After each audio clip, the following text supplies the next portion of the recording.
nossos votos de muita paz.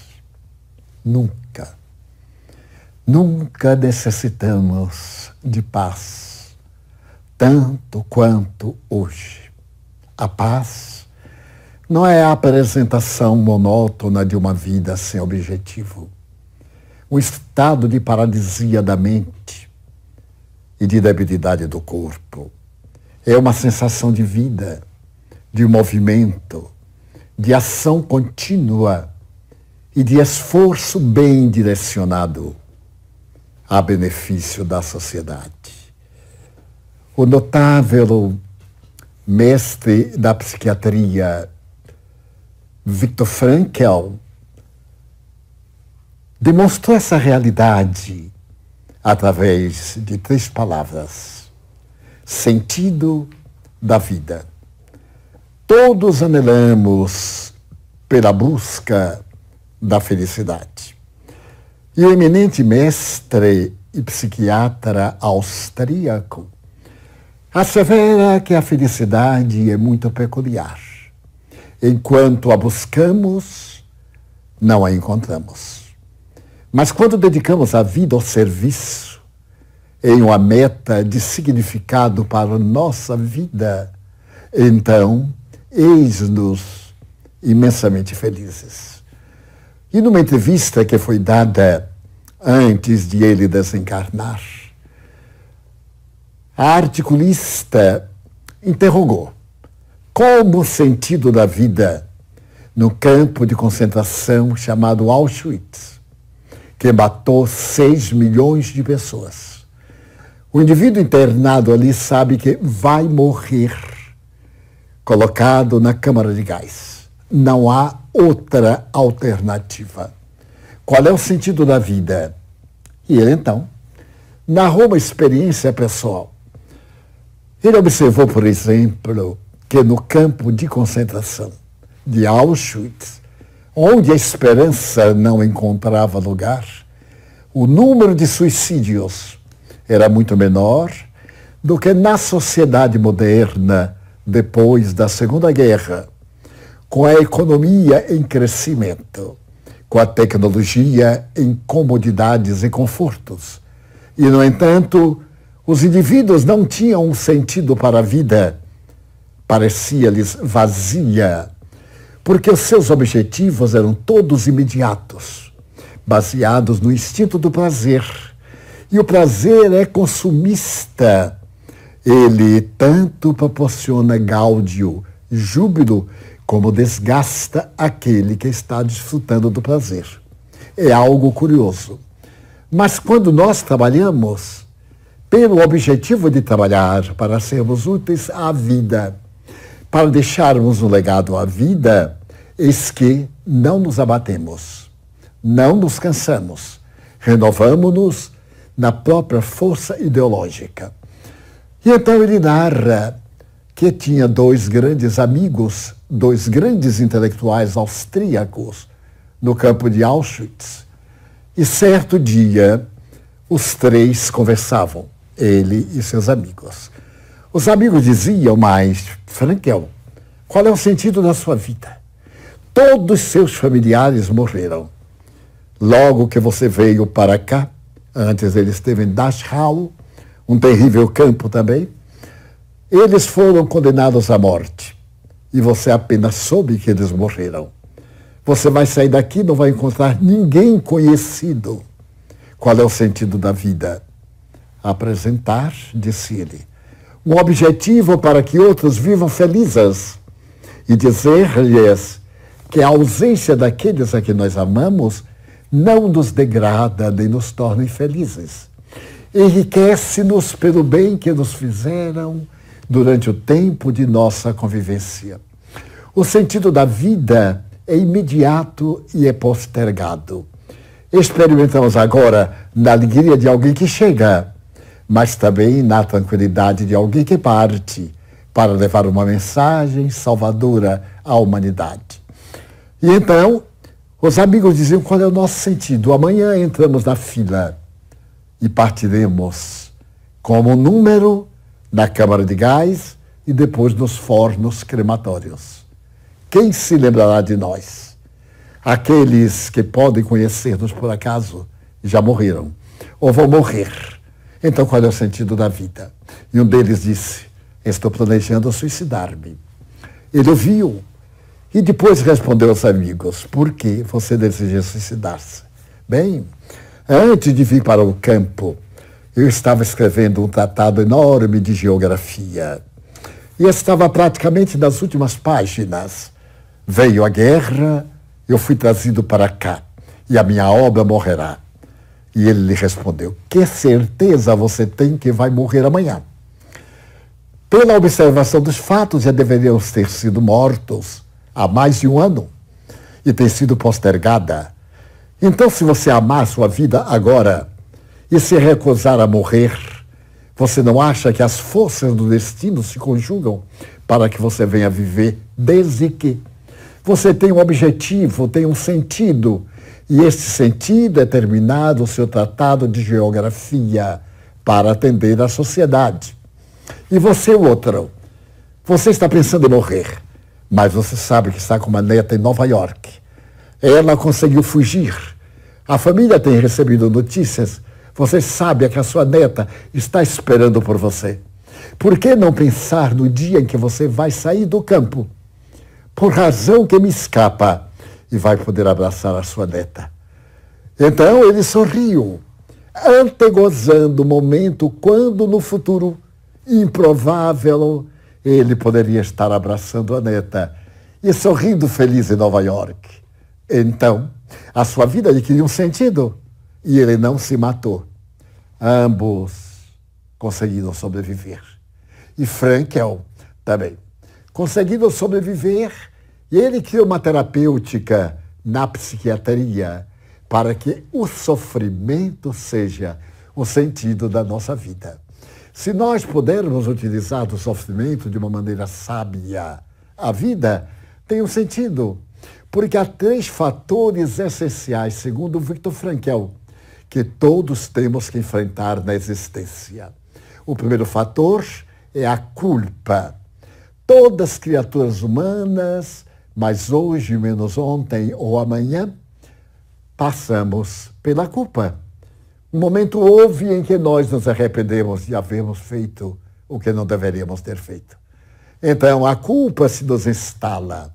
Quantas vezes, à hora da morte, determinado religioso busca seu confessor para arrancar de dentro do coração as garras terríveis de uma culpa que o consumiu durante a vida inteira. E nesse momento em que ele se libera da culpa, ele não se incomoda se vai viver, se vai morrer. Então a culpa é uma fatalidade que todos temos que enfrentar. Então, se eu prejudiquei alguém e tenho culpa, não posso tornar a minha vida uma desgraça, porque eu agi mal, mas eu devo tornar a minha vida um objetivo para me livrar da culpa. Trabalhar para proporcionar à pessoa que eu infelicitei momentos de alegria, de reparação, e fazer que o outro entenda que naquele tempo eu era inexperiente, não sabia valorizar o outro, não conhecia os direitos do outro, acreditava que o mundo fosse um balão sob o meu controle, a minha alegria, celebrar que o balão estava no ar por causa das forças do oxigênio que o erguiam da terra. Então, está aí o segundo algoz da nossa vida. E o terceiro, ele estabelece que há um terceiro fator em nossa vida que não podemos evitar. É o sofrimento. Esse sofrimento pode vir de 1000 maneiras. Amamos alguém que não corresponde. Ora bem, o outro não é obrigado a nos amar somente porque nós o amamos. Mas ele lamenta muito não poder nos amar. Então, nós vamos sofrer, é claro. Mas se nós dermos um sentido ao sofrimento, que alegria imensa, se o outro nos receber bem, muito bem, eu aceito que você me ama, mas você não é, afinal, o amor da minha vida. Eu tenho o direito de ser livre para a escolha do amor da minha vida. E, infelizmente, para você, sou eu. Lamento profundamente. Mas se você deseja ser feliz comigo, claro, eu desejo ser feliz com a pessoa que eu anelo fazer parte da minha vida. Então, esses três fatores, a culpa, o sofrimento e a morte, estão em nossa vida. Mas deveremos lembrar de outra coisa. Não somos um objeto, somos alguém. Somos uma pessoa. E a pessoa pensa, a pessoa aspira, a pessoa sente. As coisas não. As coisas valem o valor que nós lhes atribuímos. Mas a pessoa vale o esforço que empreende. E nesse sentido é indispensável buscar o sentido da vida através de uma decisão. A decisão é que é o grande interrogante da nossa vida. Porque logo diz, mas eu não tenho forças. Bem, eu estou acomodado e não estou querendo colocar a força. Porque na hora que um estímulo qualquer motive-me, eu ponho a minha força e vou adiante. E consigo o empreendimento mais sublime da minha vida. Há uma anedota que comporta aqui perfeitamente. Um senhor morava numa cidade modesta, mas era possuidor de uma fortuna colossal. E certo dia, a população descobriu que ele era um analfabeto. E isso causou um choque muito grande. Sempre há pessoas atrevidas ou pessoas desembaraçadas. E alguém resolveu ter uma conversa com o homem milionário. E chegou-se até ele e perguntou, o senhor construiu uma fortuna muito bonita. Aplicou o tempo na edificação de uma fortuna que o torna uma honra para a nossa cidade. Mas eu estou informado de que o senhor é analfabeto. E fiquei escandalizado. Meu Deus, se você fosse alfabetizado, você ia ter... Ele disse, não ia ter nada. Você imagine que antes de preocupar-me comigo, eu era um empregado da igreja, eu tocava o sino.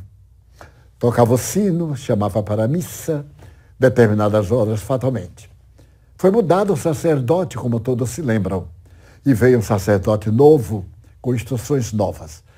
E fazendo uma análise dos empregados da igreja, ele a todos consultou, e a mim também, é claro, e perguntou se eu saberia ler o missal. Eu disse, não, senhor, eu sou analfabeto. Ele disse, então, não pode continuar trabalhando aqui, porque aqui na igreja eu quero pessoas lúcidas, que saibam ler e que saibam escrever. Portanto, o senhor veja, se eu soubesse ler e escrever, eu não teria essa fortuna. Estaria como empregado batendo sino até hoje. Porque foi graças a eu não saber ler nem escrever que eu fui posto para fora. Mas não podia ficar morrendo e lamentando perder o emprego. Eu comprei uma dúzia de bananas e vendi-as por 3 vezes. Então eu tive um pequeno lucro. Investi na outra compra. E através desses investimentos, eu fui sendo mais audacioso.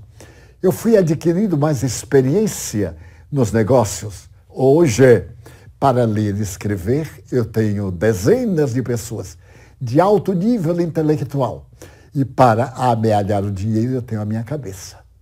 Então, o sentido do sofrimento, ele perdeu tudo, porque era o seu emprego. Mas não perdeu a capacidade de lutar. Ele resolveu não se entregar ao fracasso e aceitou o desafio da existência. Não é o fato, portanto, de nossa existência estar com determinados impedimentos que nós vamos colocar pedras, vamos colocar impossibilidades, receios e sofrer de véspera. Não temos o direito de sofrer de véspera. Porquanto os valores, as funções da vida alteram-se a cada segundo. Em um segundo, quantas pessoas desencarnam na Terra? Quantas nascem ou renascem? Quantas guerras são pacificadas? Quantas guerras são firmadas? Quantas traições em apenas um segundo? Então nós deveríamos aceitar, muito bem, eu estou com dificuldades, eu estou com a epidemia, essa pandemia cruel pegou-me, mas eu não vou agora me revoltar, porque ela me pegou, porque eu sou gente. Eu sou uma pessoa, ela não pega coisas, ela pega aqueles que temos razão.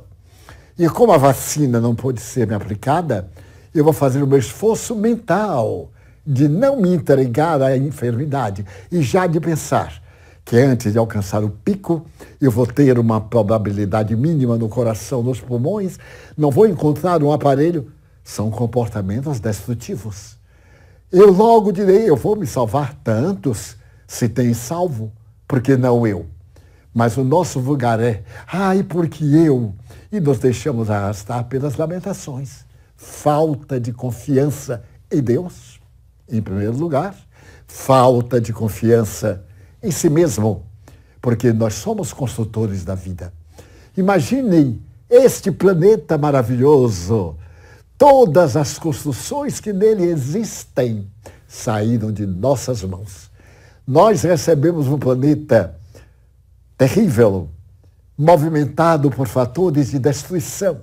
As placas tectônicas chocando-se ininterruptamente. Os vulcões, os maremotos e todas as convulsões externas.